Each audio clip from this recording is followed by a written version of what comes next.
In this lesson, we will concentrate on the general performance principles of an aeroplane in the en route phase of flight.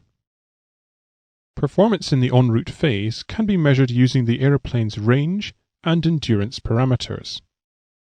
These will be discussed in detail later on in the lesson.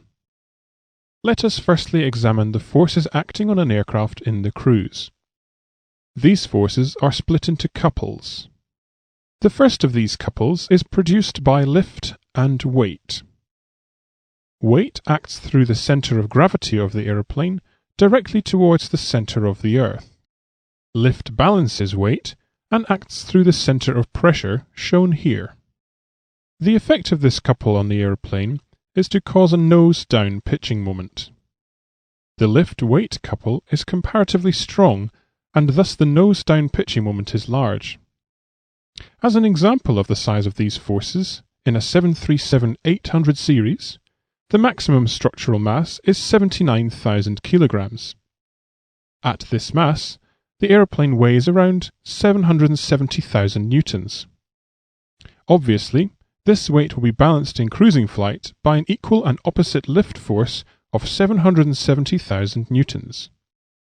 The second couple acting upon an aeroplane in flight is that produced by the forces of thrust and drag. The effect of this couple is to cause a nose-up pitching moment. Notice, though, that this couple is far weaker than the lift-weight couple. The maximum thrust produced by the engines of a 737-800 is only 214,000 newtons. This means that the nose-up pitching moment does not balance the stronger nose-down pitching moment of the lift-weight couple. As a result, there is still a nose-down tendency.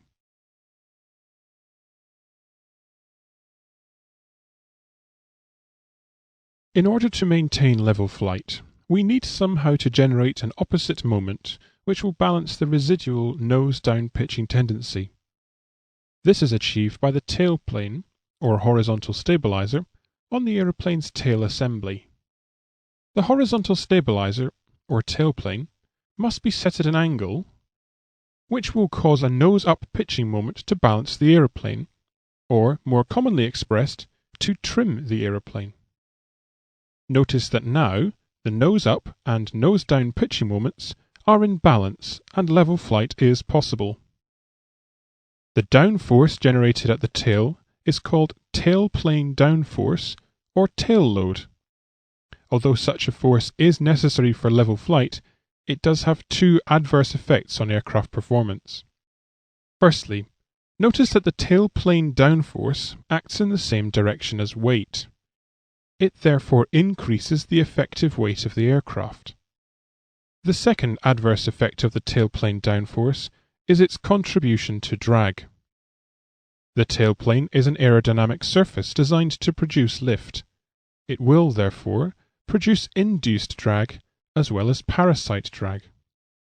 Therefore, the greater the amount of balancing force produced by the tailplane, the greater the aeroplane aerodynamic drag.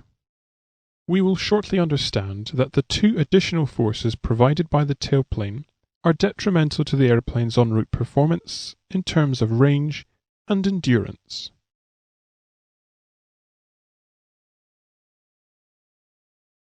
To some extent, the amount of tailplane downforce required for level flight can be manipulated by changing the center of gravity.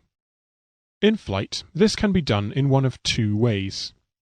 Firstly, by selective fuel consumption, or secondly, by fuel transfer. Consuming fuel in the tail first, or transferring fuel out of the tail to other tanks, will move the center of gravity position forwards. Conversely, using fuel in the center or forward tanks first, or transferring fuel out of these tanks will cause the center of gravity to move aft. If the center of gravity moves forwards, the magnitude of the lift-weight couple increases because the arm of the two forces is now longer. This increases the nose-down pitching moment. To balance the nose-down pitching moment and maintain level flight, more tailplane downforce is needed. You may recall that this had the effect of increasing the weight and drag of the aeroplane, which would have a detrimental effect on the aircraft's performance reducing both its range and endurance. If the center of gravity moves aft, the strength of the lift-weight couple is decreased because the arm of the two forces is now shorter. This decreases the nose-down pitching moment.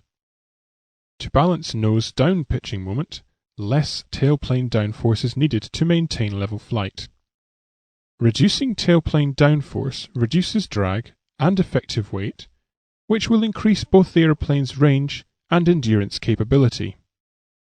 Remember that, before you fly, when carrying out a weight and balance check, also ensure that the center of gravity is still within the limits published in the aircraft manual. Be extra careful when handling data produced by countries whose units of measurement are different to those you are used to.